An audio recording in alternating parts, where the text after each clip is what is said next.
Okay, so tayo po ay live dito sa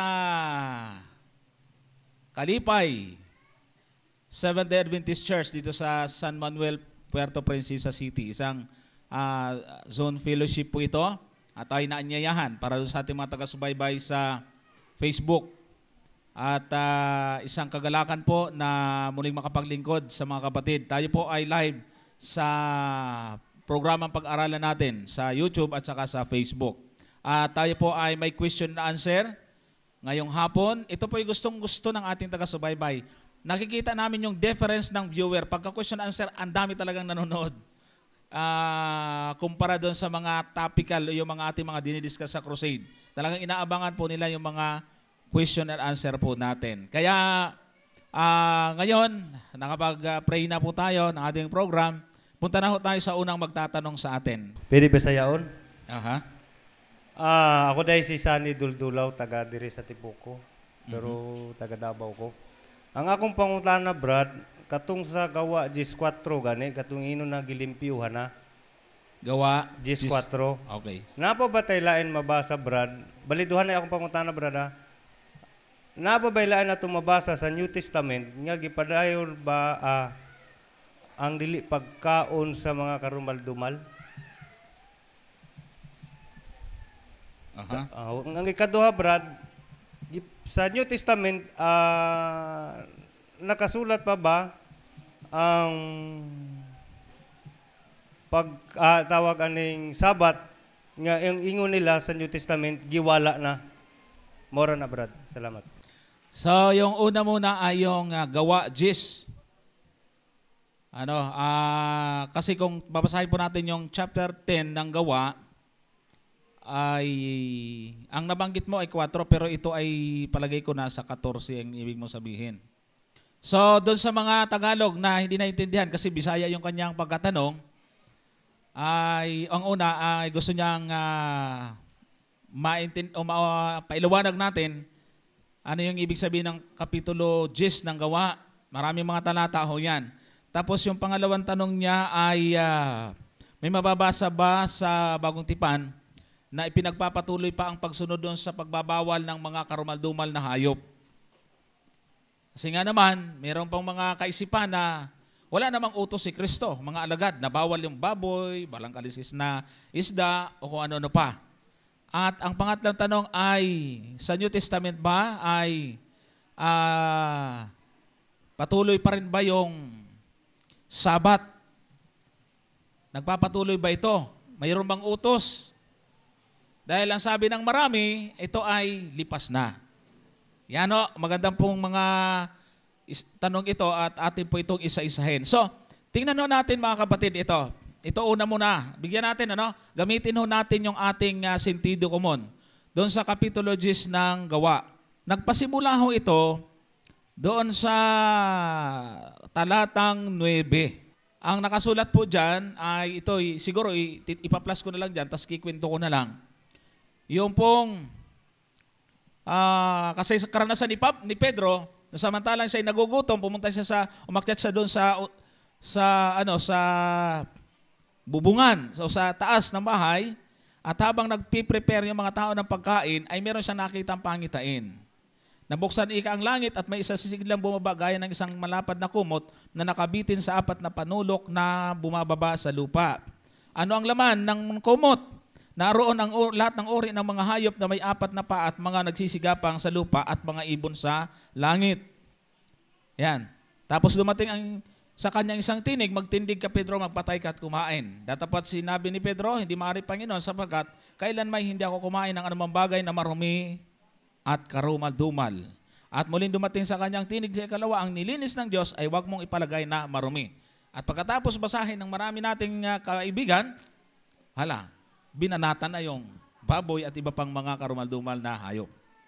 So, kung titingnan natin, susundan po natin yung istorya doon sa verse 17, samantalang natitilihang totoo si Pedro sa kanyang sarili kung ano ang kahulugan ng pangitain, kanyang nakita, narito isang taong sinugo ni Cornelio nang may pagtanong ang bahay ni Simon at nagsitayo sa harapan ng pintuan. Okay, ito ho yung palaisipan mga kapatid. Tanong, doon sa pangitain, Ang nakita ba ni Pedro ay lahat maruming hayop lang o magkasama ang marumi at malinis? Sino nagsasabing lahat marumi lang? Na hayop ang nandun?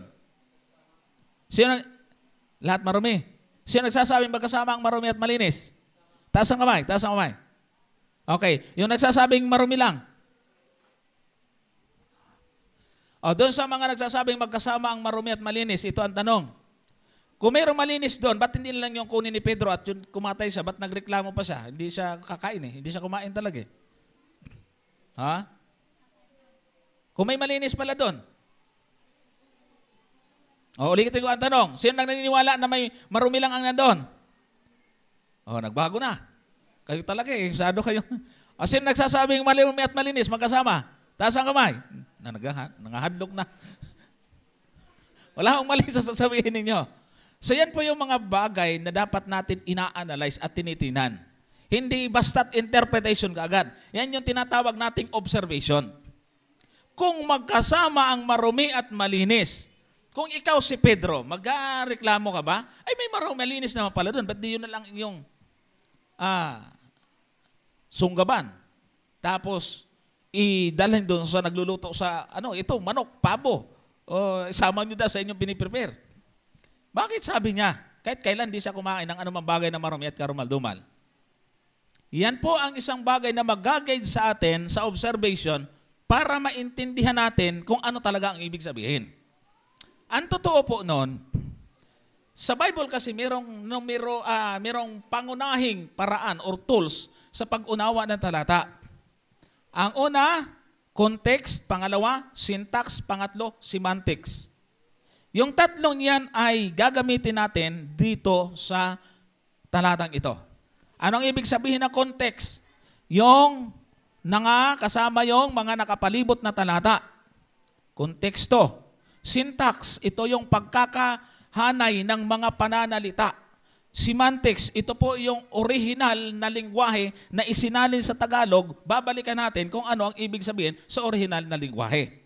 Okay? So, context, syntax, semantics. Anong gusto nyo unahin? Context muna tayo, siyempre. Ano ang senaryo? Si Pedro nagutom. Nagpapahinga siya habang nagpiprepare ng pagkain doon, nakakita siya ng vision. Kung vision yon, kung pangitain yon, hindi pwedeng iliteral. Noong minsan ay nagpo-programa si Soriano sa DCWB. Pero hindi siyang speaker that time. Si Willie Santiago, ng kanyang tagabasa, ay may telepono kami doon sa Angono, na doon pa kami nakatira doon sa titan ng misis ko. Tinawagan ko. Kasi may nagtanong, yung mga bawal na pagkain, wala na yan, malinis na yan, binasa yung gawa. Tama-tama, may nagtanong na isa, tapos nakapasok ako. Tinanong ko, Brother Willie, sabi mo, yan ay literal. Mapapanindigan mo bang literal yan? O bakit? Sabi niya, sa iyo ba symbolical yan? Sabi ko, siyempre pangitain. Dual meaning anya yan. Kung symbolical yan, ay anong pruweba mo? Abay, kung ililiteral mo yan, saan ka nakakita ng kumot kako na kasya lahat ng hayop? Sige nga, maghanap ka nga sa makakabili niyang kumot na yan. Isang baka pa lang yan, punit yan eh. So, symbolical yan. Binalikan niya ako. Tinanong, pinaliwanag po natin yan. At yung paliwanag ko doon, ito ang isi-share ko din po sa inyo. Ngayon, ganito. So, yun ang senaryo, Tingnan natin. Kaya, nung nakita ni Pedro ngayon, si Pedro ay ibig sabihin, ang sagot ni Pedro, hindi talaga siya kumakain nitong mga klase ng mga hayop. Malinaw yan, si Pedro, katulad ng ating paniniwala, hindi kumakain ng karumal-dumal na pinagbabawal. Ngayon, siguro ang dapat nating malaman, nakita ko dito, kung magkasama at may malinis naman doon, bakit hindi na lang yung malinis ang kunin niya? Ang sagot po, semantics. Yan. Context, syntax, yung pagkakahanan ng salita, pagkakasunod-sunod, nung arrangement ng words, then semantics. Ang tanong, bakit hindi na lang siya kumuha nung malinis na hayop, may manok man siguro doon, may baka, may kambing, ba't ayaw niya? nasa sagot niya. Palalaman natin yung sagot niya kung gagamit po tayo ng semantics. Ano po ang sabi rito?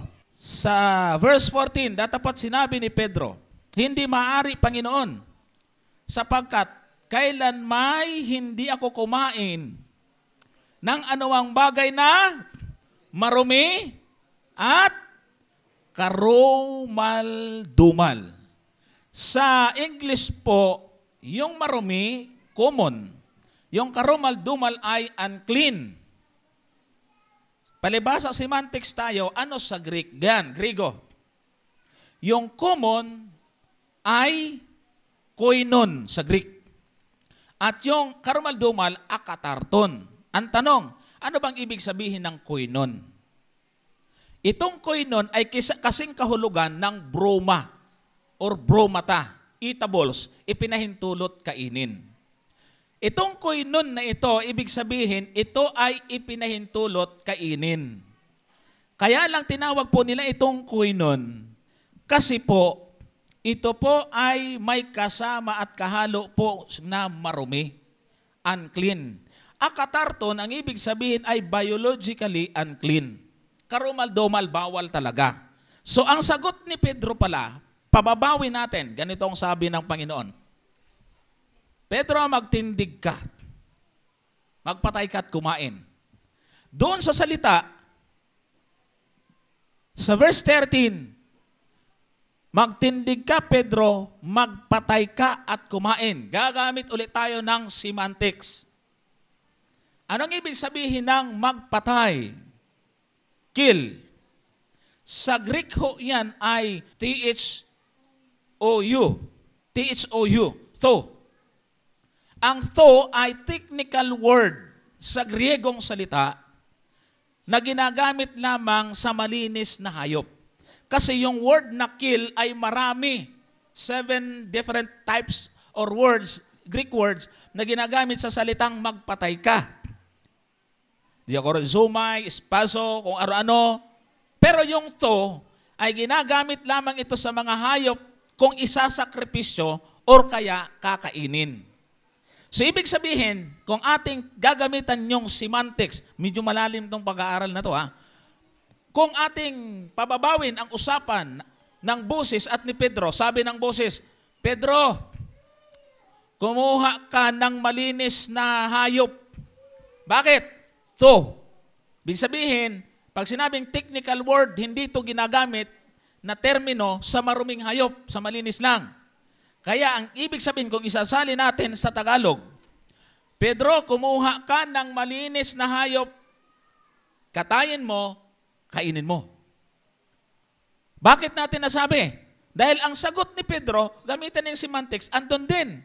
Panginoon, hindi ko kumain kailanman ng anumang bagay na koinon at akatarton. Ano yung koinon? Malinis. Bakit ayaw niya? Nakahalo sa marumi. Take note, ang binubura ng Panginoon dito sa puntong ito ay yung kultura ng mga Hudyo na hindi sila lumalapit sa mga hintil kasi pag lumapit sila, magiging marumi sila dahil sa hintil na nakausap nila.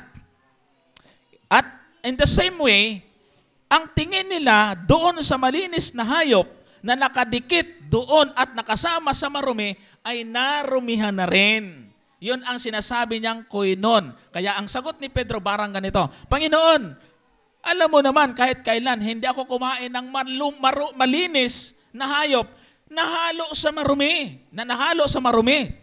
At lalo namang hindi ako kumain ng talagang marumi, akatarton. Naintindihan niyo po ba mga kapatid?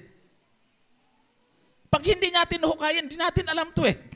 Babanatan na talaga natin yung karumal-dumal. Pero hindi mawawala sa isipan ng tao. Bakit nga ba? Lahat ng uri ng hayop. Sa talatang 12, ayan oh. Naroon ang lahat ng uri ng hayop. Ay di may malinis. Paano mo i-reconcile ngayon yan? Kung may malinis yan, ba't ayaw ni Pedro? Ibig basin, vegetarian siya? Lacto-ovo? Kasi alam nyo, ang ibig sabihin niyang vegetarian, sa kay Mrs. White, ang vegetarian ay hindi lahat puro gulay lang kinakain. Ang definition ni Mrs. White sa ibang terminong ginamit niya yung vegetarianism, ay kahit kumakain ka ng isda, vegetarian ka, ito ang hindi lang vegetarian na Adventist, yung ayaw talaga kumain ng gulay. Pero kung kumakain ka ng gulay, vegetarian ka. Kaya lang meron ka pa rin pagkain ng pinag-aralan ho 'yan. May mga konteksto nang ginamit niya yung word na 'yon. So bakit si Pedro? Kung hindi natin dadaanan ito, mamomroblema ka. Tatanungin mo sila. Ano ang nakita ni Pedro? Ba't ayaw niya kumain pati yung malinis na hayop doon? Ang solusyon, semantics. Diba? Yun ang kagandahan. Ngayon, yan ang sagot ni Pedro. Panginoon, kahit kailan hindi ako kumain ng malinis na nahalo sa marumi, mas lalo naman ng tunay at likas na marumi. Anong sagot ng Panginoon? Ang sabi ng Panginoon, at muling dumating sa kanyang tinig sa ikalawa, ang nilinis ng Diyos ay huwag mong ipalagay na marumi. Ano ang naging dahilan bakit ang tingin ni Pedro doon sa malinis na hayop ay narumihan?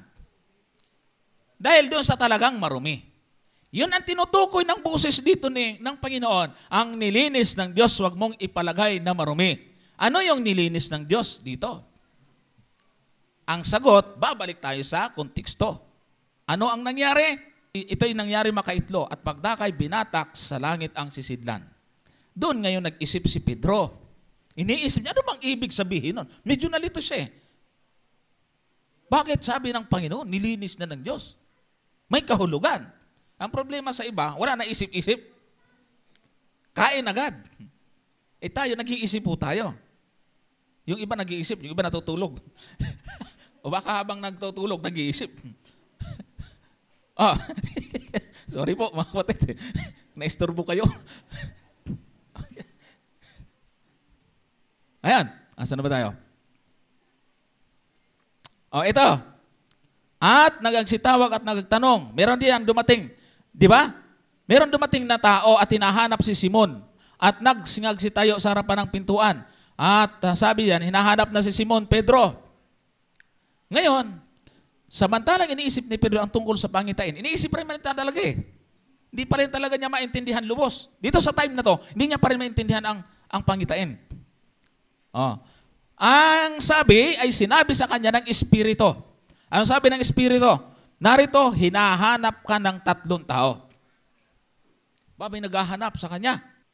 Dapat magtindig ka, manaog ka at sumama sa kanila na huwag kang mag-alinlangan ng anuman sapagkat sila'y aking sinugo. Kinausap siya ng Holy Spirit. Kaya yung hindi naniniwala sa Holy Spirit, tigilan nyo na yan. Espiritu kumausap kay Pedro dito. Sumama ka, magtindig ka, manaog ka, sumama ka sa kanila. Sa tingin nyo, kung hindi kinausap ng Holy Spirit si Pedro, sasama siya? Hindi, kasi mga hintil yun. Sinugo ni Cornelio yon. Sino si Cornelio? Isang hintil, pero mabait. Ang sinugo niya, naturalmente, mga hintil din. Kung si Pedro, ang kanyang pananaw ay talagang marumi ang mga hintil, hindi talaga siya sasama. Paano ngayon? Kinausap siya ng Espiritu. Huwag kang mag-alinlangan, sumama ka. No choice. Wala sang choice. At pinanaog ni Pedro ang mga tao. At sinabi, narito ako. Ang hinahanap nyo, ano baga ang dahilan nyo pagparito? Pinaliwanag ngayon itong mga taong ito.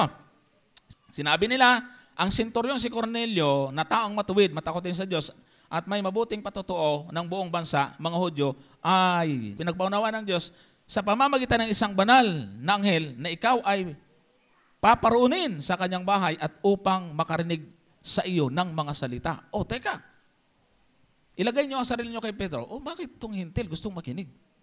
Wala man siyang magawa. Kinausap siya ng Holy Spirit eh. Buti na lang talaga naniniwala si Pedro sa Holy Spirit. Mayroong mga Adventist nga ay maniwala sa Banal na Espiritu. Naku, mga kapatid, magduda na kayo sa ibang doktrina. Huwag sa Banal na Espiritu, walang kapatawaran yan. Yung mga anti-Trinitarian Adventist na nagkakalat ng kung ano-ano, tigilan nyo na yan habang may panahon pa. Delikado yan. Ang Holy Spirit ang naggabay kay Pedro. Kaya si Pedro sumama. So, kinabukasan, nagbangon siya, umalis kasama nila. At sila'y sinamahan at sa ilang kapatid na pupunta sa Joppe. At nang kinabukasan nagsipasok sila sa Cesarea at sila'y hinintay ni Cornelio at tinipon nito ang kanyang kamag-anakan at ang kanyang mga kaibigang minamahal. Mga kamag-anak ni Cornelio, Hudyo? Hindi, hintil din eh. Ay, ang dami nila, mga hintil. At nangyari, pagpasok ni Pedro, sinalubong siya ni Cornelio at nagpatira pa sa paanan niya. Gustong sambahin eh. Datapat, itinindig siya ni Pedro na sinasabi, magtindig ka, ako man ay tao rin. Lagot si Pedro, nakipag-usap na sa mga hintil. Paano ngayon yan? Wala siyang magawa. Yun ang utos ng Espiritu eh. At sa pakikipagsalitaan niya sa kanya, pumasok siya at kanyang naratnan ang maraming nangagkakatipon, mga kamag-anak ni Cornelio at iba pa. Nakita ni Pedro, uy, mga hintil to. Na unti-unting nagliwanag sa kanya yung pangitain. Bawal dapat to eh. Pero bakit ako pinadala ng Espiritu? Sa talatang 28, naintindihan niya yung pangitain. At sinabi niya sa kanila, nalalaman ninyo na hindi matuwid sa isang taong Hudyo na may kasama lumapit sa isang taga-ibang bansa at gayon may ipinakilala sa akin ng Diyos na sino mang tao'y wag kong tawaging marumi o karumal-dumal. Sino ba ang tinawag ni Pedro marumi at karumal-dumal? Di ba yung hayop sa pangitain? Ba't sabi niya rito, tao? Ang ibig palang sabihin, yung iba't ibang klase ng hayop ay iba't ibang lahi ng tao. May baboy, may baka, may kambing, may roong hippopotamus, may buwaya, bayawak, o lahat na. Sa tao naman, may hintil, may Grego, may roong, kung asagasaan yan, may Hudyo.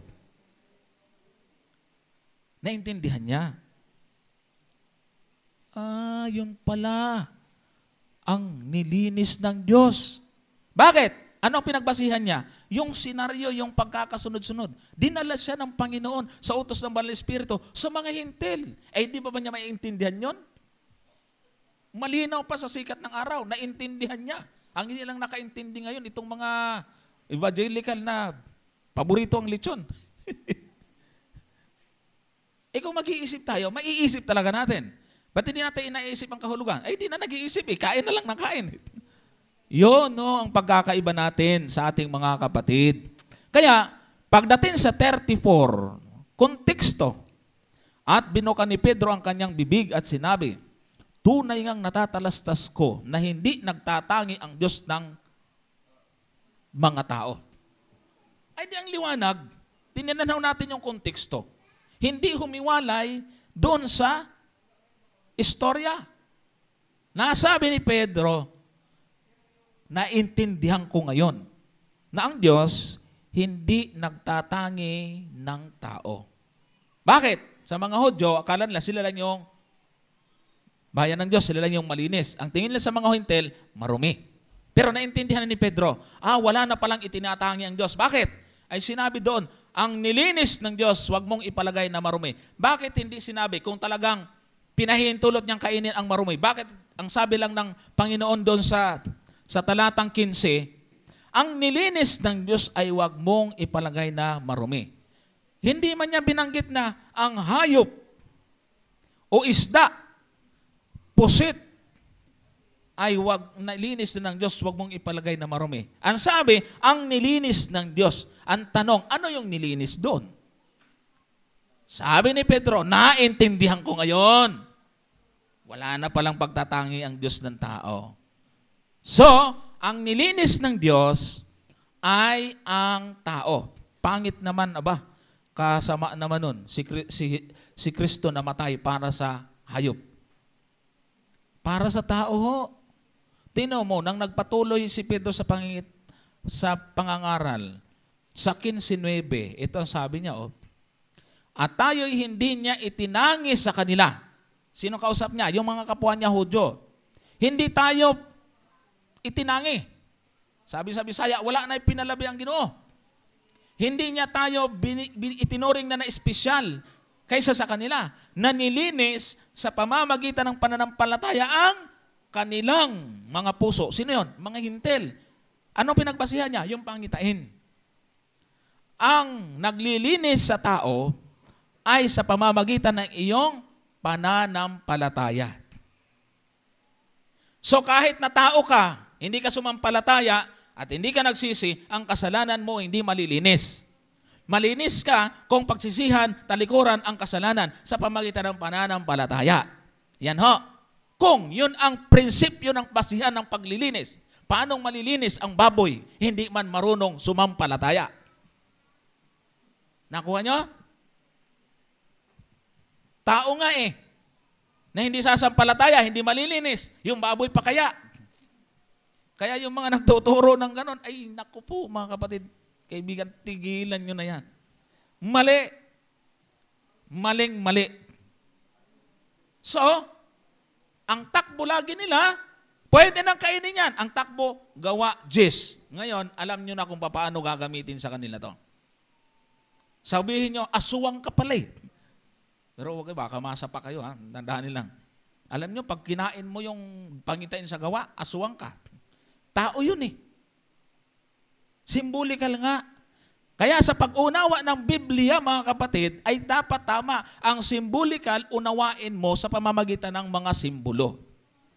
Nandoon ho, yung tamang pag-interpret. Pag prophetic, huwag mong i-interpret ng figure of speech. Pag figure of speech, huwag mong i-interpret ng prophecy. Si Soriano kasi ganoon eh. Kaya nandun sa aking sa aking lecture na hindi na natin ma-lecture kasi nag-question answer na lang tayo. Ngayon, yan ang ibig pong sabihin yon. Yung gawa jis ay symbolical siya. Kaya si Pedro, kung babalikan natin yung kapitulo 11, after na makita ho ito at maintindihan ni Pedro, nabalitaan ng mga kapwa-alagad. Nabalitaan nga ng mga apostol at ng mga kapatid na nasa Hudiya na nagsitanggap din naman ang mga hintil ng salita ng Diyos. O paano tumanggap ang mga hintil ng salita ng Diyos? Sino nangaral sa kanila? Bawal yun. Paano silang nanampalataya? Sino mangaral sa kanila? Ay lahat kaming mga alagad, puro mga Hudyo. Nagtataka sila. Nalaman nila sino may kagagawan.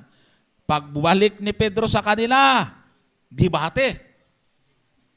Tinanong, nang umayon si Pedro sa Jerusalem, ay nakipagtalo sa kanya ang mga sa pagtutuli. Ano daw sabi nila? Na nagsisipagsabi, nakisalimuha ka sa mga taong hindi tuli at kumain kang kasalo nila. Kaya pala nanampalataya mga hintil, ikaw pala may kagagawan. Ba't mo ginawa yun? Baga. Ano sagot ni Pedro? Datapat si Pedro nagpasimula at ang kadahilanan ay isinaysay sa kanilang sunod-sunod na sinasabi, nagkwento na siya ngayon. Bakit ko ginawa at nag-crusade ako doon sa bahay ni Cornelio?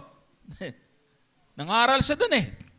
Bakit ko ginawa yon? Kwento niya yung pangitain. Sa madaling salita, naintindihan ng mga kapwa niya alagad. Kaya ang kaligtasan ay nakarating sa mga hintil. Yun ho ang good news sa aklat ng gawa. Hindi ho baboy ang subject. Malinaw? Pwede na tayong umuwi. Ganyan po ang pag-aaral ng salita ng Diyos, mga kapatid. Dalawa pa itong tanong eh. Okay. So, okay. Ang sunod na tanong ay, ipinagpapatuloy ba ang utos na ito sa Bagong Tipan? Ito po ang mga naririnig natin tanong. May bababasa ka ba sa Bagong Tipan na iniutos ni Kristo at ng mga alagad na bawal kumain ng baboy? Ganyan kaagad yung tanong eh. Alam nyo, hindi natin masisisi ang mga taong ito, pero nakakatawa pag naiintindihan mo talaga kung paano dapat mag-aral ng Biblia. Ay bakit? Kung hahanapin mang utos, wag doon sa for gospel. Pumunta ka doon sa aklat na naroon yung kautusan. Nakalagay na nga yan naka-arrange na nga eh. Aba ay ang gusto ng ibang nagtatanong, ay ang gusto nila yung utos sa Exodus, Deuteronomy, Leviticus, ilagay uli sa Mateo, Marcos, Lucas. Ay di ang mangyayari tuloy yun. Yung Mateo, Marcos, Lucas, yung nakasulat sa Exodus, Leviticus at Deuteronomy, naroon na naman sa Mateo, Marcos, Lucas at Juan. Ay ano bang gusto nyong laman sa Bagong Tipan? Yun din, uulit-ulitin lang. Paulit-ulit? Ano yun? Unlimited? Ang bihira talaga, Nang dumating ang Kristyanismo, mahigpit na pinatutupad ang mga kautusan yan. Ginagawa na ho, ba't mo pa iuutos? Pareho lang din yan ang Sabat. Isang sagot na lang yan eh. Inutos ba ni Panginoon ang Sabat? Hindi na, kasi ginagawa na nila. Parang bata. Biro mo, ikaw tatay, umuwi ka. Yung anak mo, buhat-buhat yung 2 galon, nag-iigib. Anak, mag-ibig-gib ka ha. Baka balibagin ka ng anak mo ng galon. Pambihira, bigat-bigat na nga. Utusan mo pa ako, ginagawa ko na. Ganon ang gusto mangyari ng mga nagtatanong sa atin eh. Ang bagong tipan ay hindi aklat ng kautusan. Sabi nga ng ano eh, puro Diyos naman. Pero tayo minsan, dahil sa ating kakulangan, oo nga naman, kutaw na utok mo, paano ba ito? Wala tayong mabasang inutos. Ngayon, alam nyo na kung paano pilipitin. Ang tawang doon ay turning the burden of proof. Yung burden of proof na ikaw magpapatunay, baliktarin mo sila ngayon. Bakit? May utos ba na kainin mo na? Kasi kung bawal, meron sa Biblia. Ngayon, ang problemahin mo, meron bang utos sa Biblia, sa bagong tipan, na kainin mo ang baboy at labagin mo na ang araw ng Sabat? Kasi, yun ang stand nila, na hindi na utos ang baboy. Ang tanong, saan mo nabasa? Yun ang wala. Kaya ang ibig sabihin, ang may bigat ng pagpapatunay ay sila at hindi tayo. Hindi ako nagagalit. Ginaganahan lang tayo. Kaya ang burden of proof wala sa atin. Tanungin mo lang, kapatid, naniniwala ka na pwede nang kainin yung baboy? Oo. Siya ngayon magpapaliwanag. Pupunta sa gawa. Wala. Pangitain yan. Pupunta sa Mateo 15 at Marcos 7. Ang pumapasok ay hindi makapagpaparami sa tao. Tingnan mo doon, kasama si Pedro sa kausap. Kung naintindihan ni Pedro, pwede na palang isaksak sa bibig ang lahat ng kaya mag-isaksak at kainin, dapat naintindihan ni Pedro. Ay bakit nung nasa langit na si Kristo, nung makita niya sa gawa, wala nang Panginoon, ba't di niya pa rin alam yun? Ibig sabihin, iba ang tinutukoy doon. Hindi ho katulad ng kaisipan at pag-aakala nila. Kaya wala talagang lulusot, mga kapatid. Yung mga taga-subaybay natin, naintindihan nyo na lahat ng doktrina, bautismo na ang kasunod. Huwag nyo nang patagalin. Sabagay, marami ng handa, hindi na lang talaga namin kayang i-follow up. Bumupunta lang sila sa mga churches kung saan sila at nababalitaan na lang namin, bautismado na. So, isang sagot na lang yan. Sabat, ganun din. Ginagawa na ho nila yon, mga kapatid. Anong patunay na ginagawa yung bawal? Si Pedro. Hindi nga kumakain eh. Hindi ginagawa nila. Ba't mo hanapin? Si Pedro nga ayaw kumain. Paano niya nalaman? Di alam niyang utos. Sabat, ganun din. Pinagbintangan pang Panginoon, lumalabag eh. Samantalang itinuwid niya ang tamang pangangilin. Ang utos na umiiral na ay hindi kailangang ulitin. Alam nyo kung kasaysayan, History of Christianity ang pag-uusapan sa leksyon na babanggit sa ating leksyon. Yung debate tungkol sa pagtutuli, dinala sa konsilyo sa Jerusalem. Bakit? Naging debate yun eh. Dapat bang tuliin ang lalaking Griego o Hintil na magiging Kristiyano o hindi?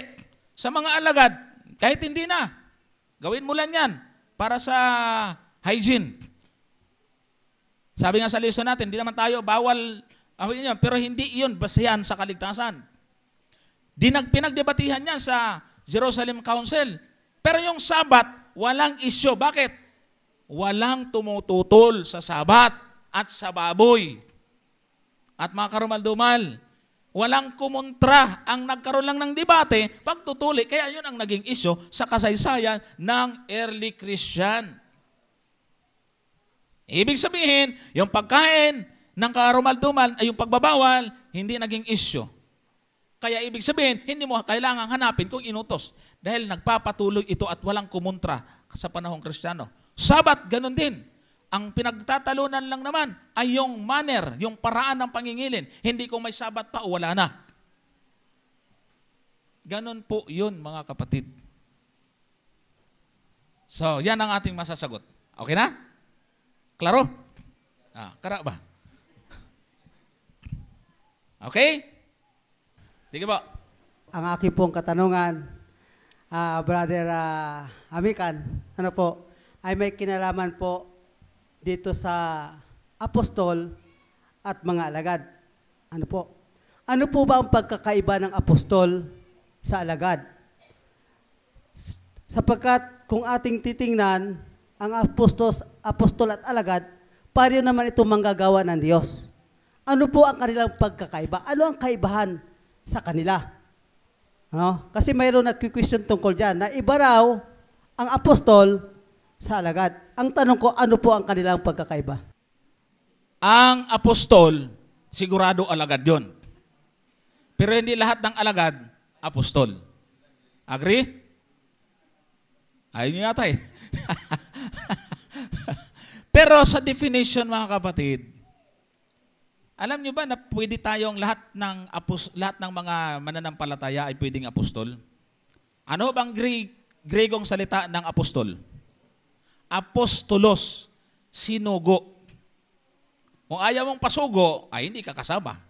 Pero kung feeling mo sinugo ka ng Diyos, apostol ka. Pero tingnan natin, bigyan na pa rin natin ng importansya yung panahon nang magtumawag ang Panginoon ng 12 alagad na siyang 12 apostol.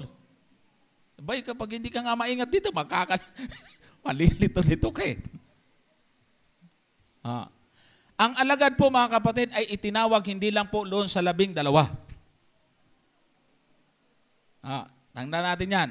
Hindi lang po yung 12 ang tinawag na alagad. Pero yung apostol ay karalimitan ay halos nakatukoy lang doon sa 12. Ano po? Pero sa halinhinang tinatawag din sila apostol at saka alagad. Yun nga lang, pag sinabing apostol, ay halos kadalasan ay sa kanila tumutukoy. Samantalang yung salitang alagad ay hindi lang sila minsan ang tinutukoy. Tingnan ko kung may makikita ko itong talaga. Nang malaman nga ng Panginoon na nabalitaan ng mga Farisiyo na si Jesus ay gumagawa at nagbabautismo ng lalong maraming alagad kaysa kay Juan. Ay di may alagad din si Juan. Di ba? So hindi lahat ng alagad apostol. Pero yung apostol, sigurado alagad din yun. Yun po, madali lang naman yun. Kayo, alagad kayo ng Panginoon. Lahat tayo ay alagad ng Panginoon. Na po. Kaya yung apostol ay isang special na terminong itinawag doon sa kanyang 12 alagad. Sige po, follow up. Ang follow-up ko po, paano po naging apostol si Apostol Pablo sapagkat hindi naman siya kasama sa 12 alagad na pinili ng ating Panginoon? Ayun na nga, sinagot ko nga eh. Diba? Pero paano siya naging apostol? Paano siya naging apostol? Ayun, magandang tanong. Kaya siya naging apostol, yung technical, sabagay, sinabi ko na rin kanina eh, na kahit nga tayo pwede maging tawaging apostol sa definition of term. Diba? Kaya na-advance na rin yung sagot. Kahit nga tayo pwedeng apostol. Bakit tinawag siyang apostol? Mismo ang Panginoon ang tumawag sa kanya eh. Tinawag, sinugo. Yan ang ibig sabihin ng alagad. Kaya tinawag siyang Apostol Pablo dahil mismong ang Panginoon na umakyat na dapat sa langit, tinawag pa siya ng personal na pagtawag. Kaya sabi ni Pablo, sa lahat ng mga alagad, ako yung pinakamaliit. Alam na naman na ang pagkatawad sa kanya eh. Kumbaga sa nanganak eh, menopause baby na. Wala na sa pahabol na lang eh. Para sa mga hintil. Pero hindi natin pwedeng tutulan. Tinawag siyang apostol. Kasi ang ibig sabihin ng apostol ay sinugo. Apostolos sa Greek. Okay na? Okay. Ako po pala si Brother Ron Alarba. Dito na po ako nagsisimba sa Kalipay Church pero nakapa-member po ako sa Aborlan Church. Aborlan.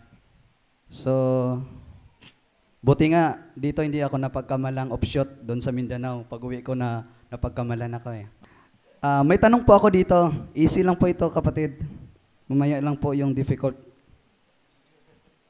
Dito po sa Exodus 33 verse 23 ay ang stand po natin, maging ako din, ay si Kristo po itong nakita ni Moises.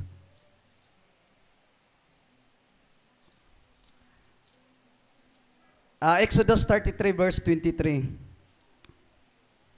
Tapos ang tanong ko po dito, kung ang stand po natin na bilang mga Seventh-day Adventist ay si Kristo po ito at hinubad niya ang pagka-Diyos niya at siya po ay nagkatawang tao, ipinanganak sa pamagitan po ni Maria, mayroon na po siyang bagong katawan.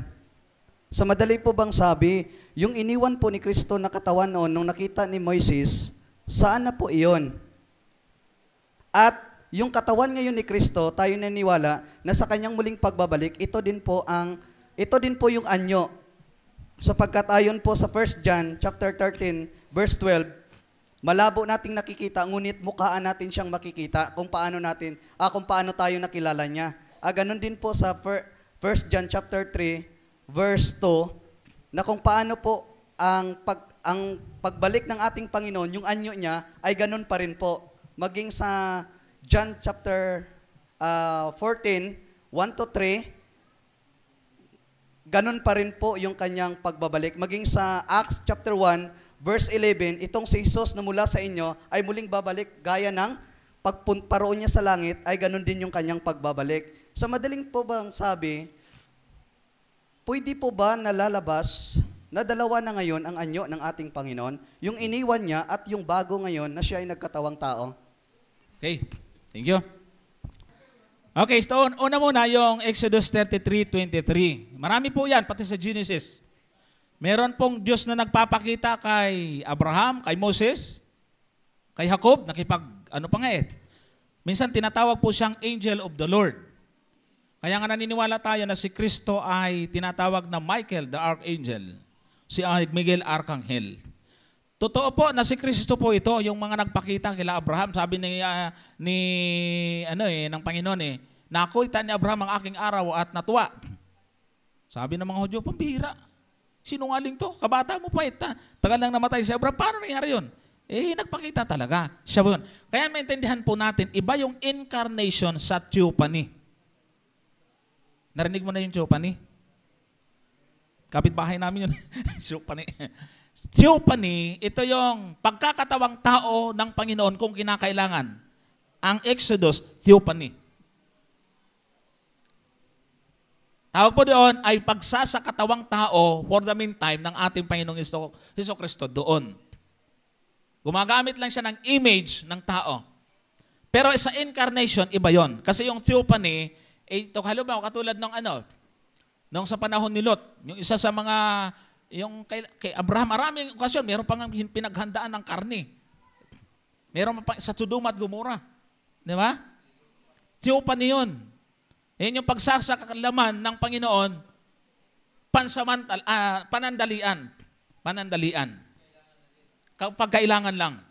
Theophany yun. Yan pong kapag kakatawang tao ng ating Panginoong Jesucristo, incarnation, pagsasalaman. Yun o talaga yung totoong katawan niya.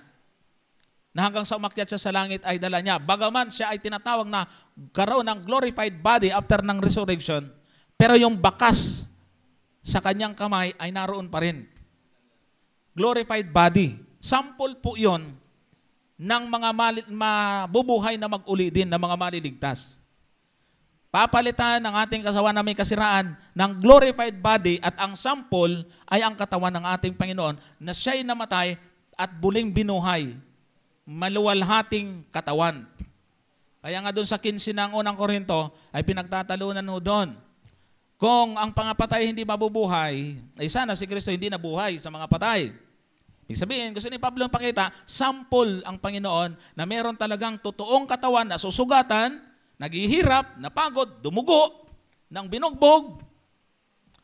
Pero dahil sa kanyang pinakitang halimbawa sa atin nang siya'y buhayin, ayan na po, nawala yun, maliban sa bakas ng kaligtasan, yung buta sa kanyang kamay.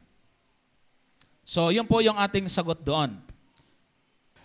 Mayroong tanong dito, maiksi lang naman tong sagot nito. Kasi may binigay siyang talata, bago si kapatid. Unang Samuel 18:10, pakipaliwanag, at 16:14. Tingnan natin to. Unang Samuel 18:10 at 16:14. At nangyari ng kinabukasan na ang masamang espiritu, 18:10 nga. At nangyari ng kinabukasan na ang masamang espiritu na mula sa Diyos ay dumating na makapangyarihan kay Saul, at siya'y nanghula sa gitna ng bahay. At si David ay tumugtog ng kanyang kamay, gaya ng kanyang ginagawa araw-araw, at hawak ni Saul ang kanyang sibat sa kanyang kamay. So ang tanong dyan ay yung masamang espiritu na mula sa Diyos. Kung ano man o. Tapos yung isa, 16:14. Ang espiritu nga ng Panginoon ay humiwalay kay Saul, at isang masamang espiritu na mula sa Panginoon ay bumagabag sa kanya. At sinabi ng mga bataan ni Saul sa kanya, narito ngayon, isang masamang espiritu na mula sa Diyos ay bumagabag sa iyo. So ang gusto niya ipaliwanag. Ang translation kasi natin, mga kapatid, ay yung doon sa translation na espiritu. Tapos galing pa sa Panginoon. Ano ang ibig sabihin niyan? Binasa ko po dito at sa mga komentary ng Bible, binasa ko rin doon sa Eastword commentary, yung pong ibig sabihin dito ng espiritu, masamang espiritu galing sa Panginoon, yung espiritu dito ay yung timplada ng katawan, yung damdamin ng katawan. Na kung ating babasahin ulit yung 18:10, yung masamang espiritu mula sa Diyos dumating na nagkapangyarihan kay Saul, at doon sa talata kanina, ibig sabihin ay ang sitwasyon ni Saul. Alam natin ang istorya ni Saul na bigla na lang siya minsan nagagalit. Pero pag tinugtugan ni David, nawawala yung kanyang pag-aalburuto, galit. Yung espiritu doon, yung timpla, sabi doon sa isang Bible commentary, yung kanyang temperament.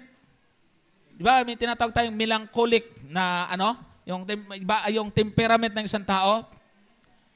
Pinahihintulutan ng Diyos yun. Kaya ang sabi, galing sa Panginoon. Ibig sabihin, inalaw lang niya, pinahintulot lang niya.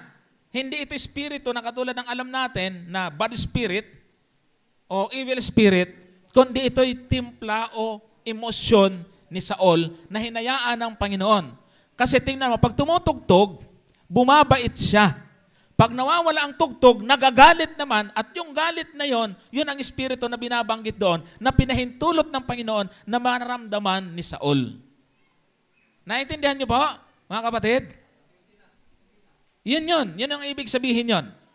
Yung kanyang pakiramdam, yung kanyang damdamin or emotion ay tinatawag, kasi po yung spirit na binabanggit sa Biblia ay minsan tumutukoy yun sa ating emosyon.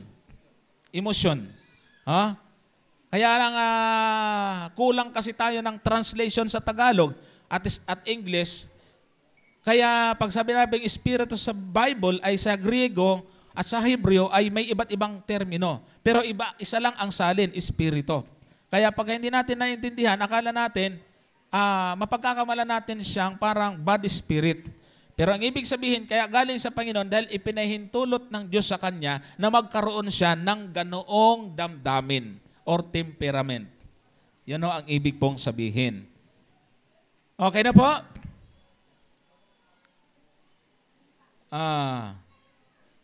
Sabi dito, Brad Amican, tanong ko po sa inyo kung bakit ang tao ay iba-iba ang muka. Oo nga.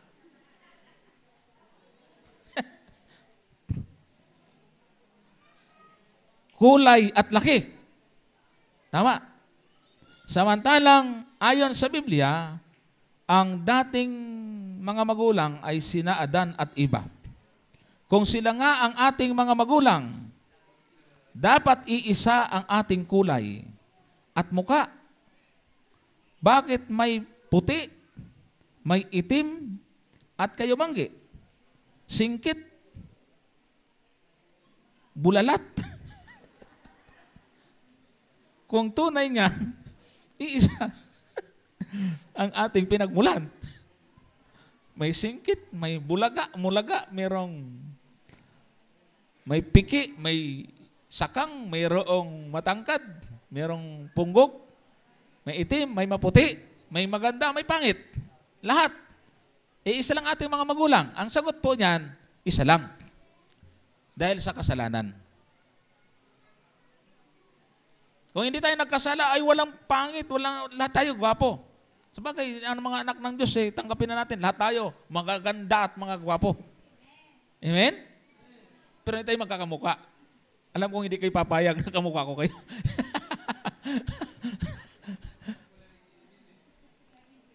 Kasalanan ho, mga kapatid, ang naging dahilan. Kaya nag-iba-iba ng kulay.